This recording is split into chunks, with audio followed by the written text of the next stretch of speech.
JonTron.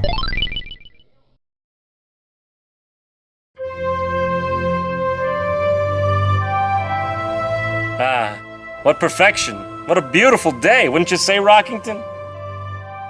Oh yeah, I lost Rockington. I lost a rock!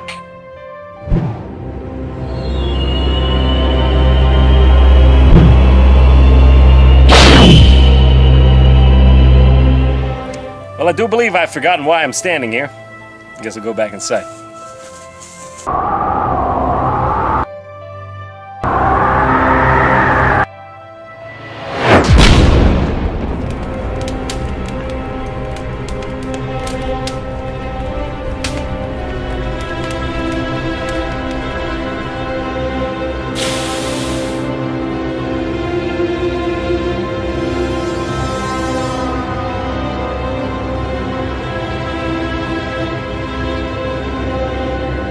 Jock, it's time to finally lay this nightmare to rest.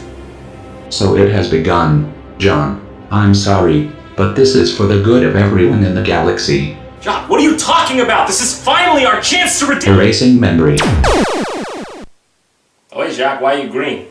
Holy crap, a new Banjo Kazooie game! Jock, let's go play this! Oh, Now, Jacques, I know you weren't around when the Banjo Kazooie games were popular, but I'm telling you, this is a huge day for me. I'm omnipresent.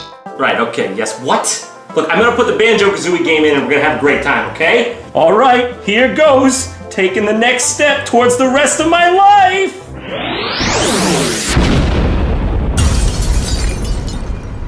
Yeah, okay, yeah, okay, yeah, okay! Jacques, why did you do that?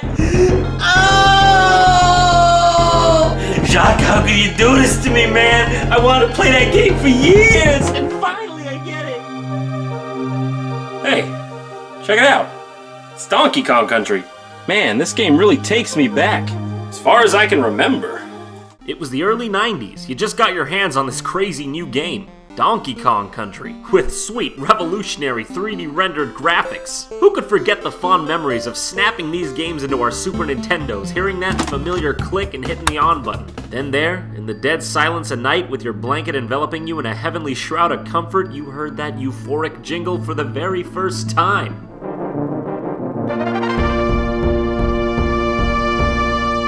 From that moment on, it was clear. It was obvious. It went without saying. You didn't play Rareware, you lived them.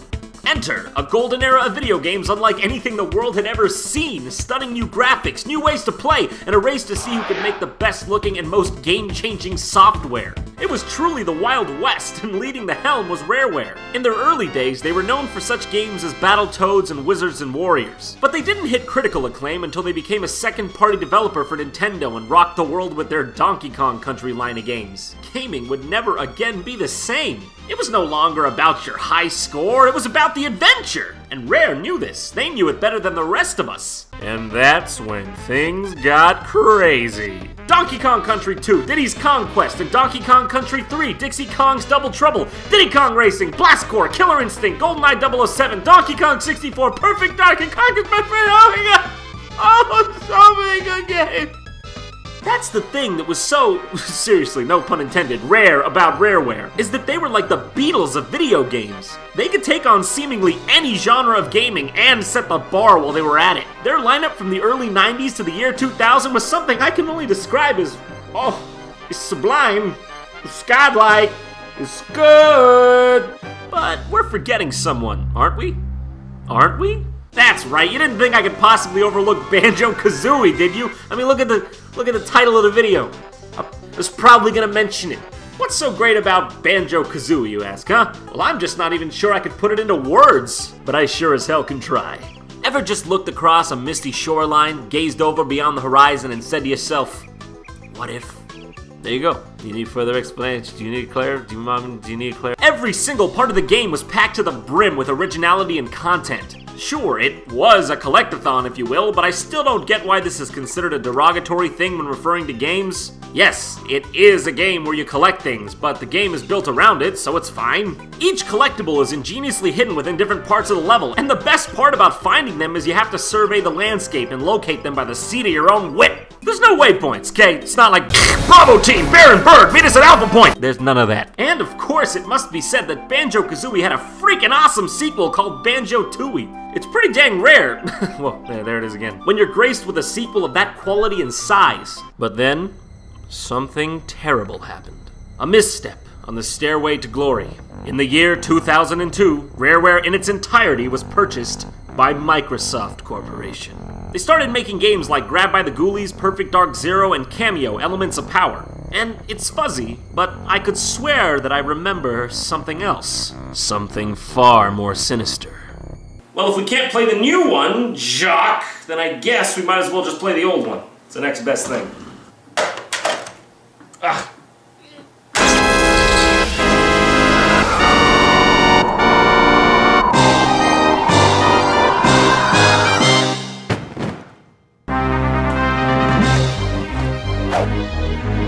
John, stand back.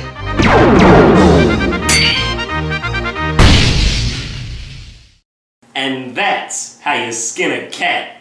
Bird, I don't care, let's play the game already.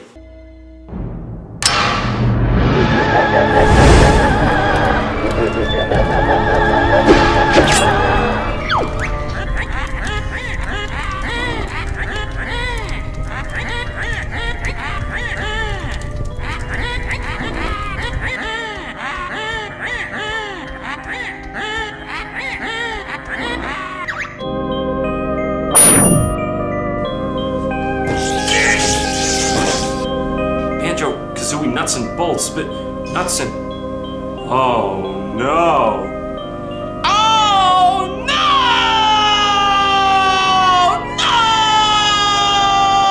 No! Jock, I'm sorry, man. I didn't realize. Please register me. I guess there's only one thing to do now. Well, here it is. Banjo Kazooie, nuts and bolts. It's sort of a bittersweet feeling, seeing the Rareware logo again after all these years. You hear that jingle right there? Well, that's the stuff of heaven. And look, it's Spiral Mountain. Good to see you again, old friend. Mountains can't be friends. So we're met with the familiar menu screen, but it's a little different than before. For starters, looks like Banjo's become a bit of a hoarder, huh? I guess those were all the Xboxes he had that red ringed. Whoa, they're all about to topple over, but they never do! So, let's do the deed and start up the single-player campaign. Huh, is that Battletoads in the background? Nice touch. So the game starts off with a bit of a retrospective. It tells the tale of Banjo, Kazooie, and Gruntilda, and shows the games that came before. Overcoming many perils and speech impediments to send Gruntilda tumbling to her doom. Oh, Conker's Bad Fur Day music. We get it, Rareware, you used to be cool. Can you get on with it? Stop! Stop it! Stop taunting me! Oh geez, oh darn it. They got fat. So this radio here tells Banjo and Kazooie that it's been 10 years since they were invented and that they're all fat and washed up. Yep. Can you feel that? Can you feel it? This kind of reminds me of the beginning of Conker's Bad Fur Day. Except instead of being funny, it's just Banjo telling us over and over that he should have ordered a small pizza. We get it. Yes. Yeah, okay, small pizza. Why you always be telling me this? Oh, I'm in the trash. How did I get there? So they meet up with Grunty again, and it's like old times. Oh, here we go! I didn't pause. I didn't pause the game in unfiltered Comic Sans. Oh, I guess it was Tweedledum over here that did it. So this guy calls himself the Lord of Games, or a log. Yeah, this game reminds me of some certain kinds of logs. Like these ones! Your name is odd and you look a bit queer? You gotta understand, she's from a different era. Man, this sure does follow up on the spirit of Banjo Kazooie games subtly breaking the fourth wall. If you spell subtly like this. Now then, in line with your Banjo tradition, your challenge will consist of collecting as many pointless objects as possible. Whoa! You just hold on a second! Get it? Because Banjo Kazooie was totally this tedious? Holy No, it's too painful to watch. Yeah, you got that part right. Gamers today don't want all this, they just want to shoot things? But as we're broadening the demographic, I'll have to think of something original. Something original, huh? Broadening the demographic? Alright, I'll bite. What exactly did you guys have in mind?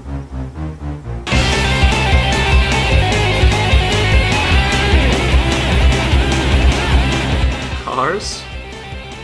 Cars? Cars! And holy shit! We'll always love you! I can't believe you did this to me! God damn it! How could you do this to me? I can sit here and be shoveled all day, but no one can tell me that anyone, anywhere thought this was an okay thing to do! Why? Why would you take a Banjo Kazooie game, one that we've been waiting for years, and make it about Lego cars? No, I must calm myself. Let me go ahead and try to explain this, how do you say, very well justified rage. Let's go back to the roots of the problem, and maybe, if you don't already see it the way I do, you might just change your mind.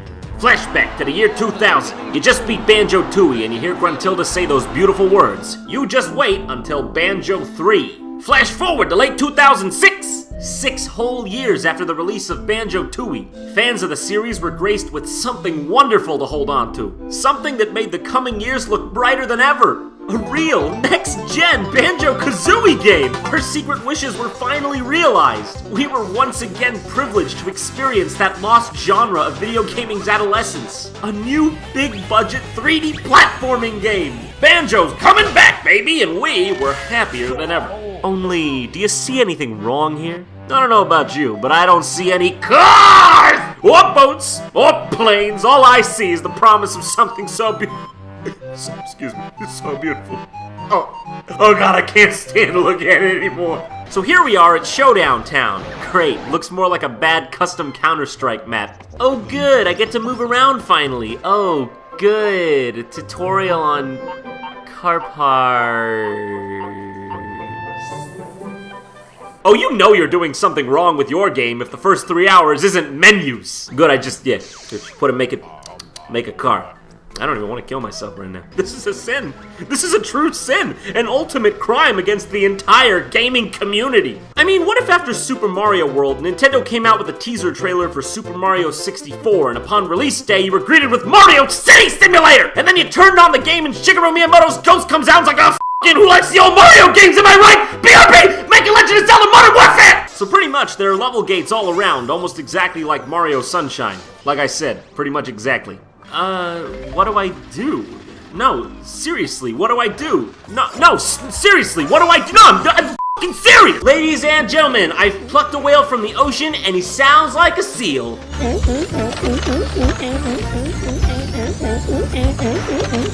So, seriously, this is just one big empty level with nothing to do in it. I eventually found out that you gotta talk to people to unlock missions where you can actually do things. So why then can I walk around this giant wasteland? This feels more empty than Fallout 3, a game that's supposed to feel empty! I swear to God, it feels like I'm playing a game that wasn't finished. I know there's missions, but why? This is a Banjo Kazooie game. It's about the adventure. And fine, if you're gonna make it a car game, fine. But why make this overworld that has absolutely nothing in it?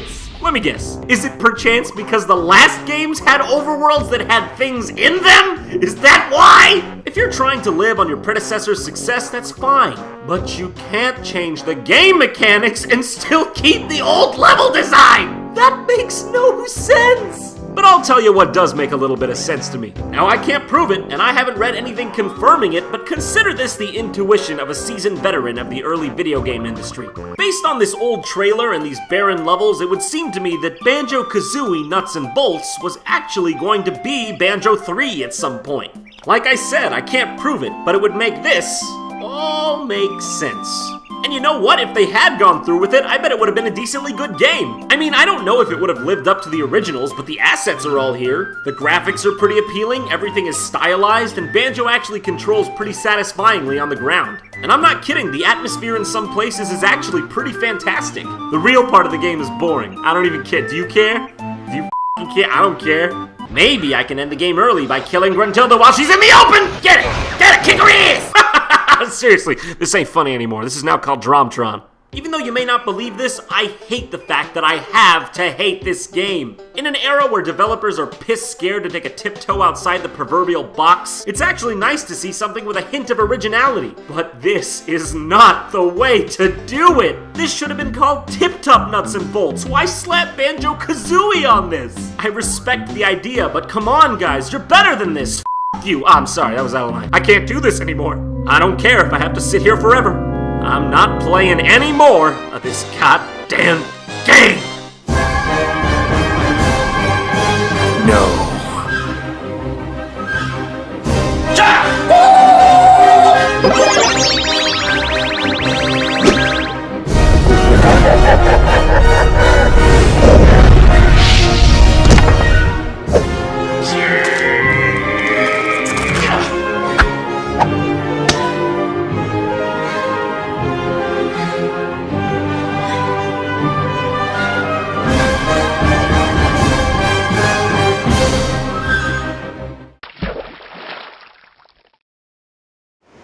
I did it.